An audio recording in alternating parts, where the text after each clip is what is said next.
Ever feel like you're kind of stuck, you're going in circles trying to reach your goals, but keep hitting the same walls? Yeah, I think we've all been there. Yeah, it's like, what's the point, right? So that's why I wanted to dig into this video. It's called The I Am Secret They Don't Want You to Know. Goddard's Methods. Oh, interesting. Yeah, and it promises to help us unlock like a hidden power within us.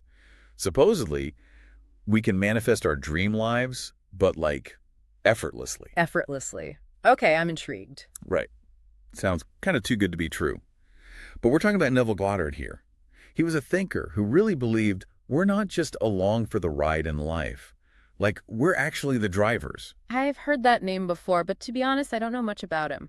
So Goddard explored this idea that our consciousness, our thoughts and awareness, it's like the key to shaping our reality. Yeah. And that's what really caught my eye about this video. I mean, it makes sense. We've all tried those vision boards, the positive affirmations, maybe even visualize ourselves like achieving a goal. Exactly. But sometimes it just doesn't quite click. Yeah, like you're doing all the right things, but still.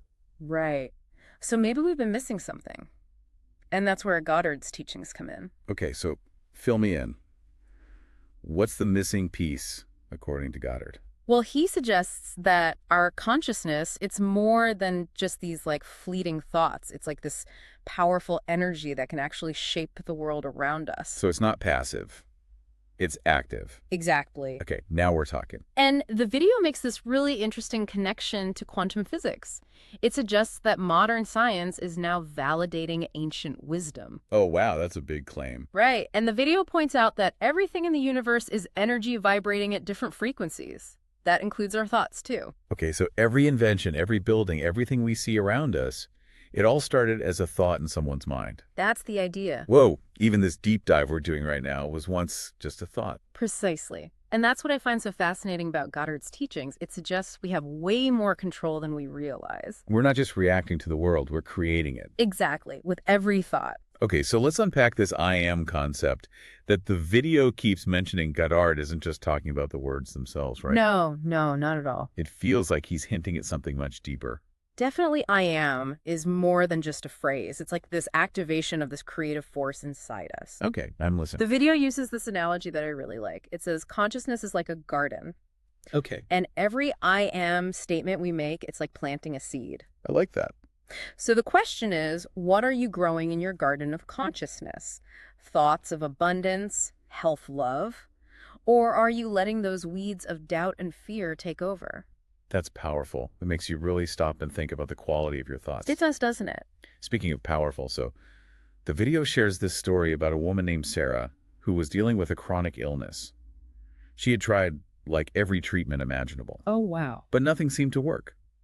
Then she stumbled upon Goddard's teachings and started changing her I am statements. So instead of saying I am sick, she started focusing on I am healthy. Exactly. Yeah. I am healthy. I am vibrant.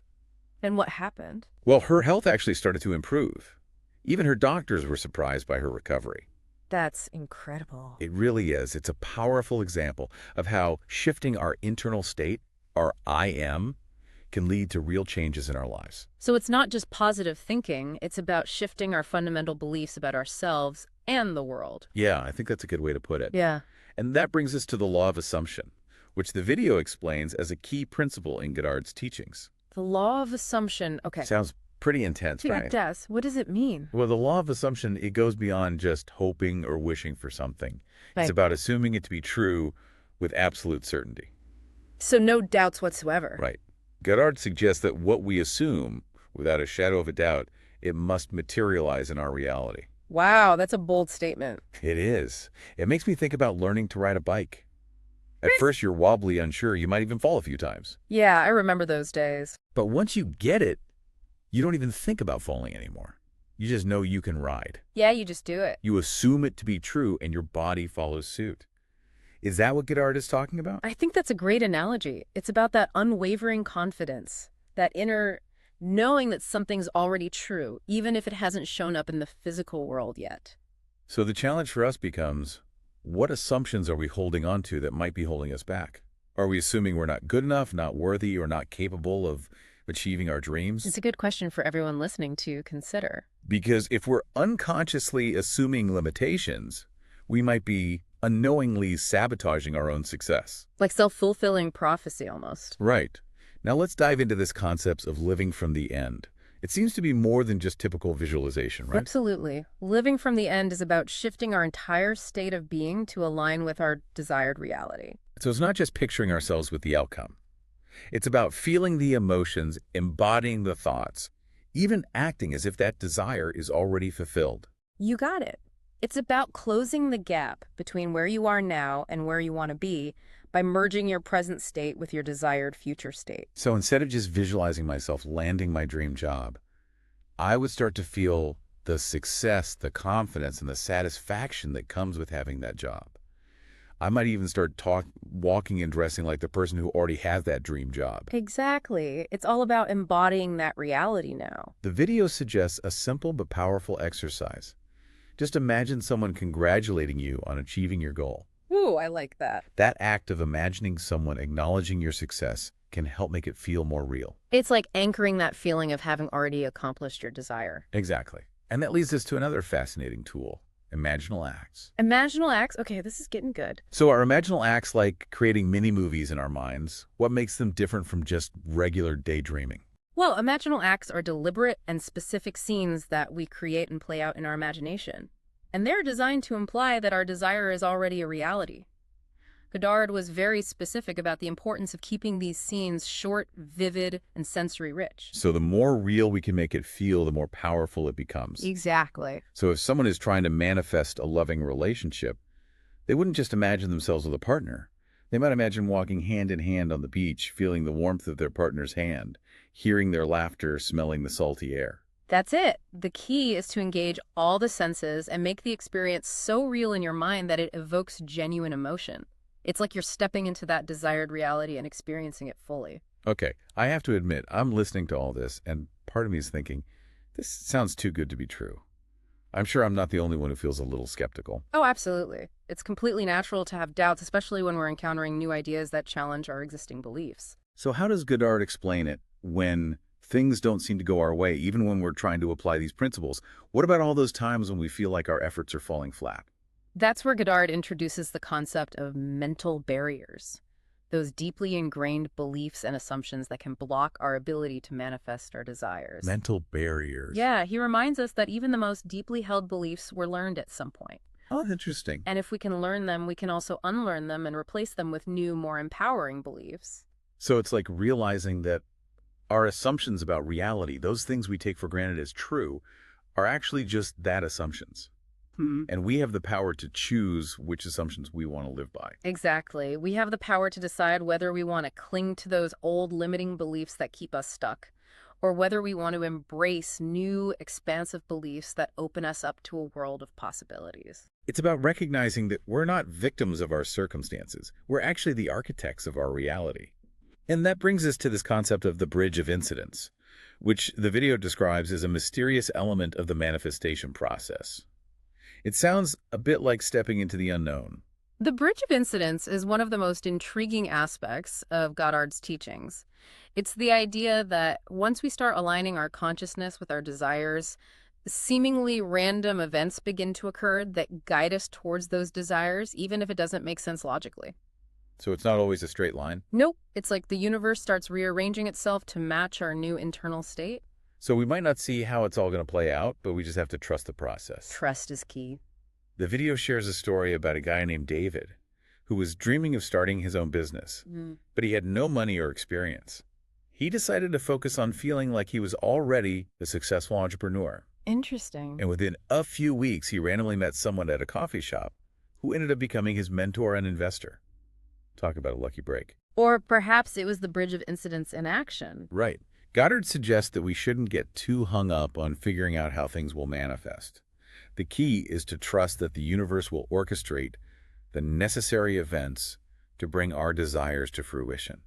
So it's like surrendering control and having faith that the universe has our back. Exactly. It's about letting go and allowing the magic to happen. Now, speaking of surrendering control, let's talk about the revision technique, which the video presents as a powerful tool for dealing with past experiences that might be holding us back. The revision technique. Okay, I'm curious about this one. It might seem a little controversial at first, but it's actually quite profound. It involves mentally revising past events to align with our desired reality. So we're changing the past. Now, before you jump to conclusions, it's not about denying what happened or pretending that the past didn't occur. Okay, that makes more sense. So it's not about changing the facts of what happened, but changing our perspective on those events. It's like editing a movie. We're not changing the scenes, but we're choosing which scenes to focus on and how we want to frame them. So we're reframing our memories. Exactly. The revision technique is about recognizing that our memories are not set in stone. They're fluid and malleable. And our present state of consciousness can actually influence how we experience and remember the past. Interesting. So our current thoughts can shape our past. In a way, yes. It's not about changing what happened, but changing our relationship to those past events. I see. So if someone had a difficult childhood that's affecting their current relationships, they could use the revision technique to focus on moments of love support or even just neutral interactions, no matter how rare they might have been. So we're highlighting the positive even in seemingly negative situations. Precisely. The key is not to try to change what happened, but to change our relationship to those past events. By revising our memories with a more positive and empowering lens, we can shift the emotional charge they hold and prevent them from negatively influencing our present and future. So we're taking back our power from those past experiences and choosing to focus on a more empowering narrative. Exactly. Now let's be realistic. Transformation doesn't always happen overnight. Yeah. Sometimes it takes consistent effort and a lot of patience, right? Absolutely. While some people might experience immediate results with these techniques, others might need more time and effort to shift their state of consciousness. And that's okay. Totally. It's like learning a new language. Some people pick it up quickly, while others need more practice. But with consistent effort, everyone can become fluent in the language of conscious creation. It's about developing that inner muscle and building our capacity to manifest our desires. Consistency is key. And this brings us to one of the most fundamental realizations in Goddard's teachings. The power we're seeking isn't something we need to acquire from an external source. It's something we need to recognize within ourselves. We already had it. Exactly. Goddard had this famous quote, "Your imagination is God." I know that might sound a bit controversial, but he's not talking about a deity in the traditional sense. So what does he mean by that? He's using God as a metaphor for the creative power that resides within each and every one of us. It's the same power that's been spoken about in various spiritual traditions throughout history. Like what? Phrases like, "The kingdom of heaven is within you," or "You are the universe experiencing itself." Yeah, I've heard those before. It all points to the same truth, that we are not separate from the creative force, but rather expressions of it. So we're not begging an external force to grant our wishes. We're tapping into that infinite power that already exists within us. Exactly. And aligning our thoughts, feelings, and actions with our deepest desires. That's powerful stuff. Really is. So we've covered a lot of ground in this first part of our deep dive into Neville Goddard's teachings.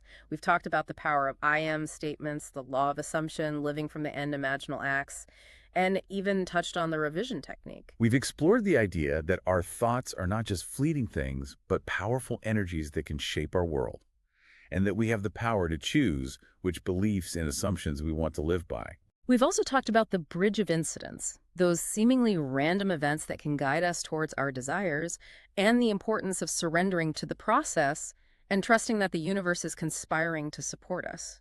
But perhaps the most important takeaway so far is that the power to manifest our dreams is not something we need to acquire from an external source. It's something we need to recognize within ourselves. It's all about inner transformation. Exactly. And in the second part of our deep dive, we'll explore how we can take these principles and put them into practice in our own lives. We'll discuss the steps we can take to cultivate our conscious creative power, and we'll delve into some specific techniques for manifesting our desires.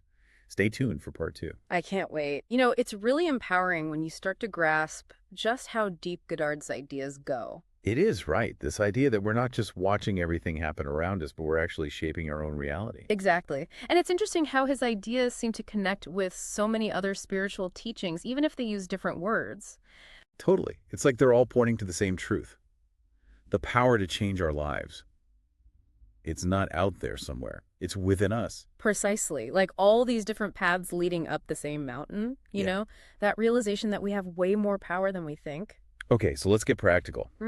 If someone's listening and feeling inspired, like, okay, I'm ready to start manifesting my dream life, What's the first step? That's the big question, isn't it? And the video does a good job breaking it down. It all starts with making a choice. So a choice between living with those old limiting beliefs that are holding us back or stepping into this new way of being, this conscious creation where we actively shape our reality. Exactly. And that starts with becoming really aware of our I am statements. Okay, remind me again, what are those exactly? It's those unconscious affirmations we're always telling ourselves about ourselves and the world around us. Oh, right, because each I am, it's like that seed we're planting in our garden of consciousness. Exactly. Are those seeds of lack, fear, limitation?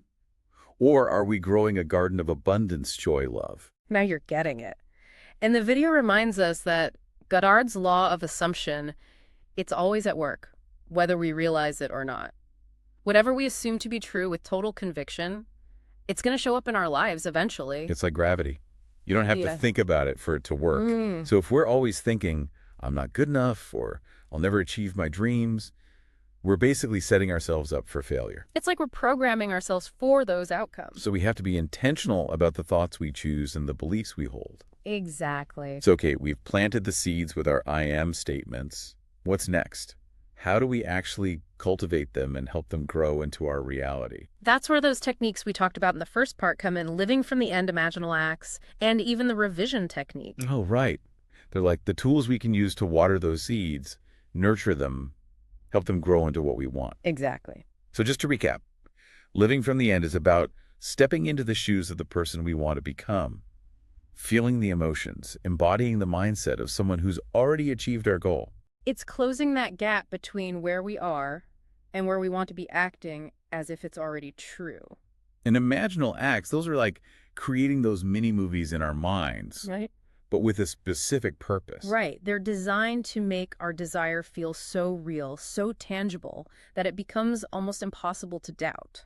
And then we've got the revision technique, which can be really powerful for dealing with past experiences that might be holding us back. It's all about reframing those events, not denying them, but changing how we see them and letting go of the negative emotions they might be carrying. So we're consciously choosing to align our thoughts, feelings, and actions with the reality we want instead of letting our past control us. Exactly. We're taking the reins. Now, you mentioned something earlier that I want to come back to, the bridge of incidents.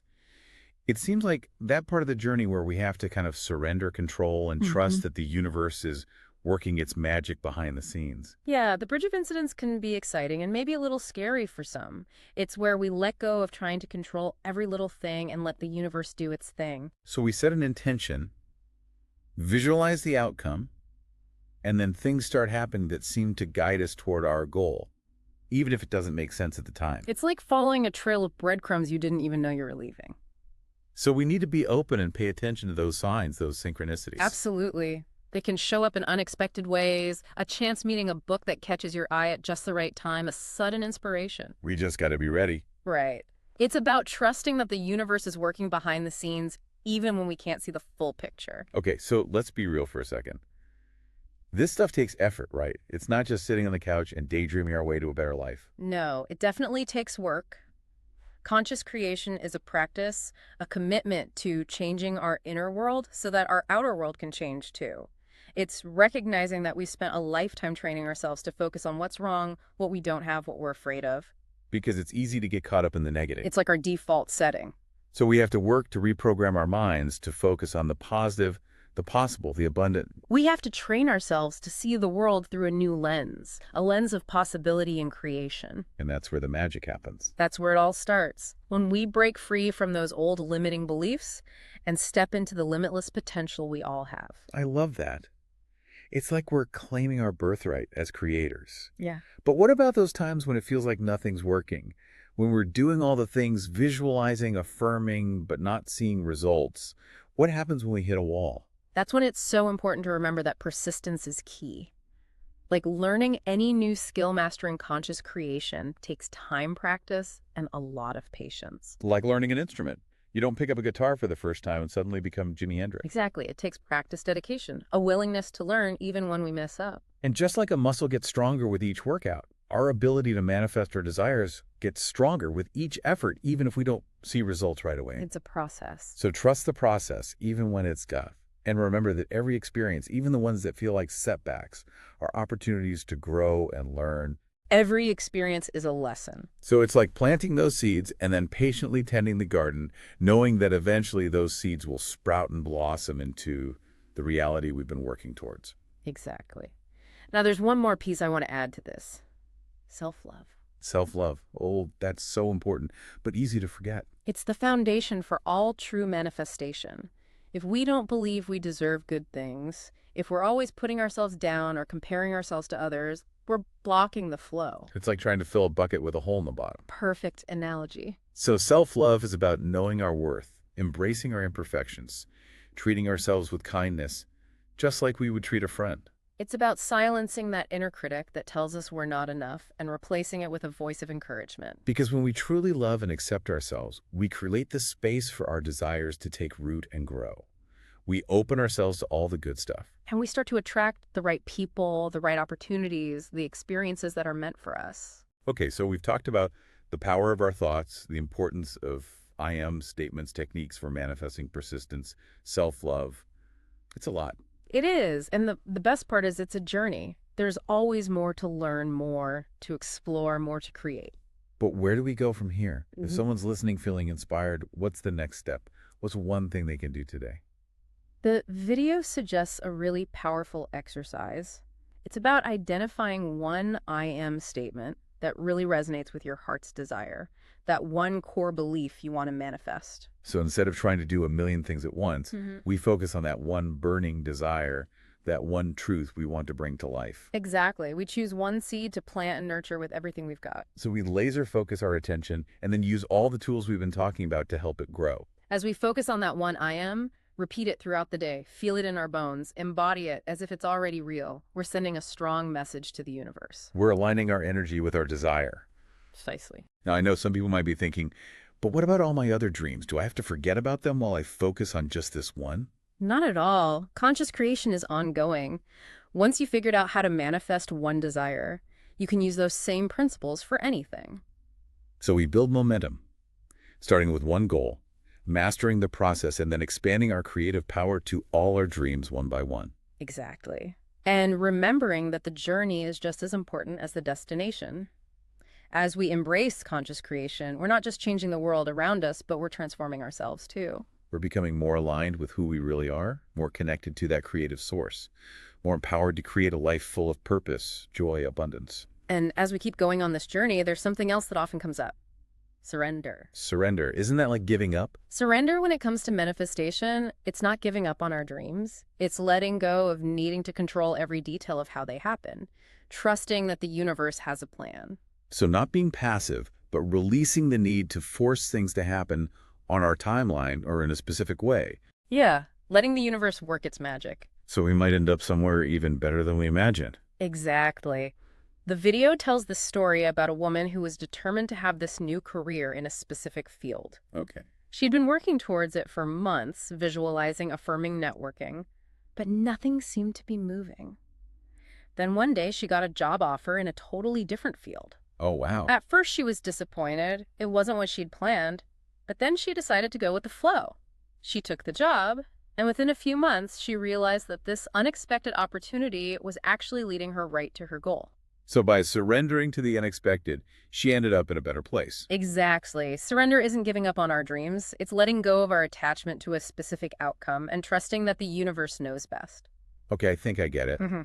But how do we actually practice surrender when it comes to manifesting? It seems kind of contradictory. We're actively creating, but also letting go. It is a bit of a paradox, but it's powerful. One way to practice surrender is to just let go of any tension or anxiety we have about our desires. If we're always worrying about whether our dreams will come true, it's a sign we need to surrender more. So instead of obsessing over how and when, we focus on feeling peaceful and trusting that the universe is working for us, even if we don't see it yet. Exactly. We can also practice surrender by being open to new possibilities and unexpected chances. It might not look how we thought it would, but it could be even better. So take a deep breath and say, okay, universe, I trust you. Lead the way. That's a great way to put it. Yeah. Now, as we get ready to wrap up our deep dive, I want to mention something that the video doesn't really talk about, but I think it's crucial: gratitude. Gratitude. How does that fit into manifesting? Gratitude is like a magnet for abundance. When we focus on what we're thankful for, our energy shifts from lack to abundance. Oh, I see. And when we're feeling abundant, we're more likely to attract more good things. So instead of dwelling on what we don't have, we appreciate what we do have, even the small stuff. We shift our perspective to see the abundance that's already there. Exactly. Gratitude helps us align with that energy of abundance. And when we're in alignment, it's easier to manifest our desires. It's like we're telling the universe, hey, I'm already abundant and I'm ready for more. That's the energy we want. It's a powerful shift. And as we move into the last part of our deep dive, we're going to explore how to use gratitude along with all the other techniques we've discussed to create a life that truly reflects what we want. Sounds good. You know, it's crazy how just shifting to gratitude can like totally change your whole outlook. It's like night and day, right? Yeah. Instead of seeing what's missing, you start noticing the good stuff all around. It's like those rose-colored glasses, but for your mind. Exactly. And that change in energy, I think it sends a powerful message to the universe. Like, hey, I'm ready for all the good things coming my way. And the universe listens. It starts lining things up, those synchronicities, those opportunities that fit with what you want. It's like we're teaming up with the universe to create our reality. Co-creation, that's a good word for it. So we've talked about gratitude I am statements, the law of assumption, living from the end imaginal acts revision technique, the bridge of incidence, persistence, self-love, and surrender. Whoa, that's a lot. It's right.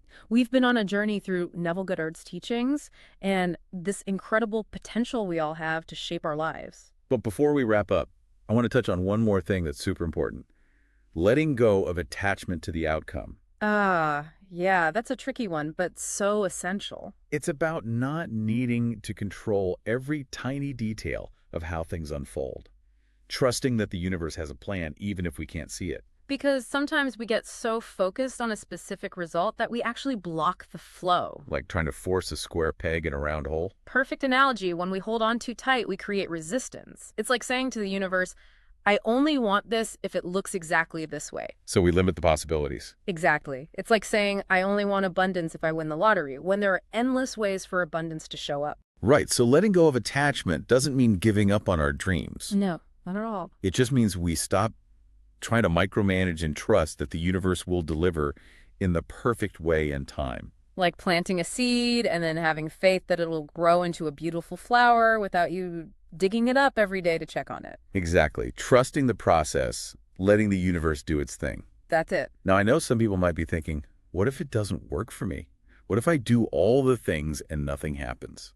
That's a fair question. And honestly, there's no guarantee that everything will manifest just like we pictured it or exactly when we want it. But that doesn't mean these principles are wrong. It just means there might be other things going on behind the scenes, stuff we don't know about.